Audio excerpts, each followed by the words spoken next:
చేస్తున్నా ఇంటి పనులు నియంత్రణ చేస్తాం.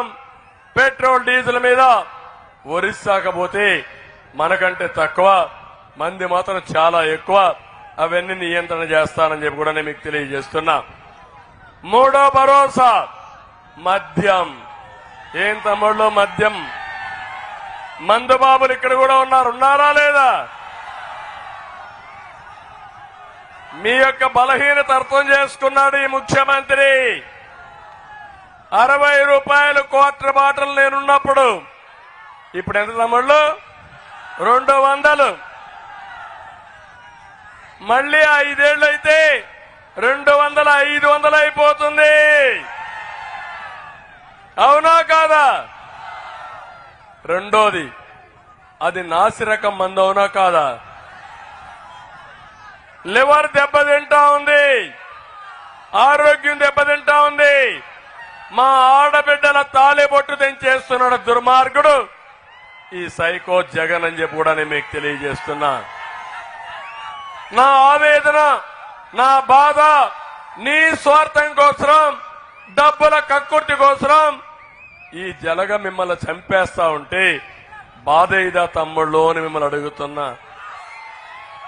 నేనున్నప్పుడు ఎప్పుడున్నా ఇలాంటి నాసిరకం వచ్చిందా అని మిమ్మల్ని అడుగుతున్నా. మన దగ్గరుండే బ్రాండ్లు ఒరిస్సాలో ఉన్నాయని మిమ్మల్ని అడుగుతున్నా. అంటే ఇక్కడ జగన్మోహన్ రెడ్డి బ్రాండు, జే బ్రాండు, మ్యానుఫ్యాక్చరింగ్ ఆయనే, హోల్సేల్ డిస్ట్రిబ్యూషన్ ఆయనే, షాపుల్లో అమ్మేది ఆయనే, డబ్బులు నేరుగా తీసుకొని ఏదో అరాకొరా గవర్నమెంట్ ట్రెషరీకి పంపించే పరిస్థితి వచ్చాడు. ఈ విషయం మీరు గుర్తుపెట్టుకోవాల్సిన అవసరం ఉంది.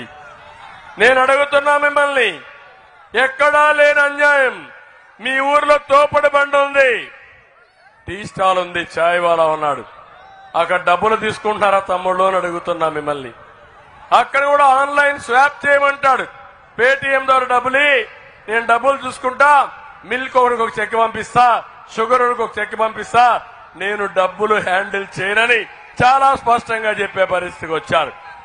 కానీ ఈ జగన్మోహన్ రెడ్డి జలగమారిగా మీ రక్తం తాగడానికి క్యాష్ పేమెంట్లు తీసుకుంటున్నాడు.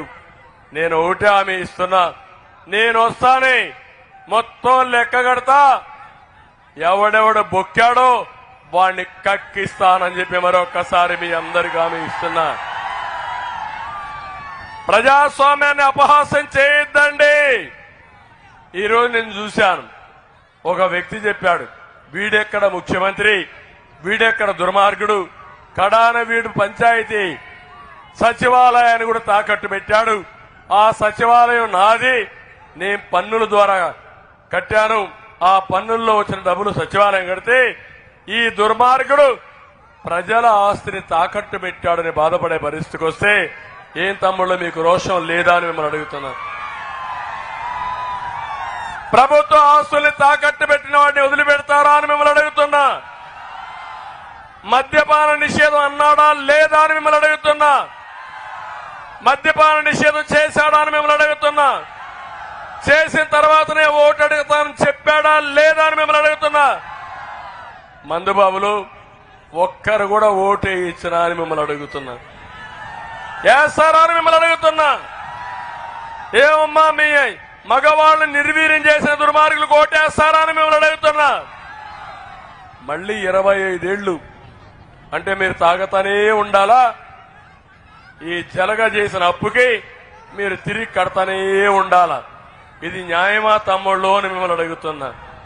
మామూలుగా కాదు, 13 లక్షల కోట్ల రూపాయలు అప్పు చేశాడు. అంటే ఎవడు కడతాడు ఈ డబ్బు? జగన్మోహన్ రెడ్డి కడతాడా? ఉంటాడా? రేపు ఓడిపోతే దొరుకుతాడా మీకు? మళ్ళీ ఎవరు కట్టాలి ఈ అప్పులు? మీరే కట్టాలా లేదా? పన్నుల రూపాయన కట్టాలా లేదా?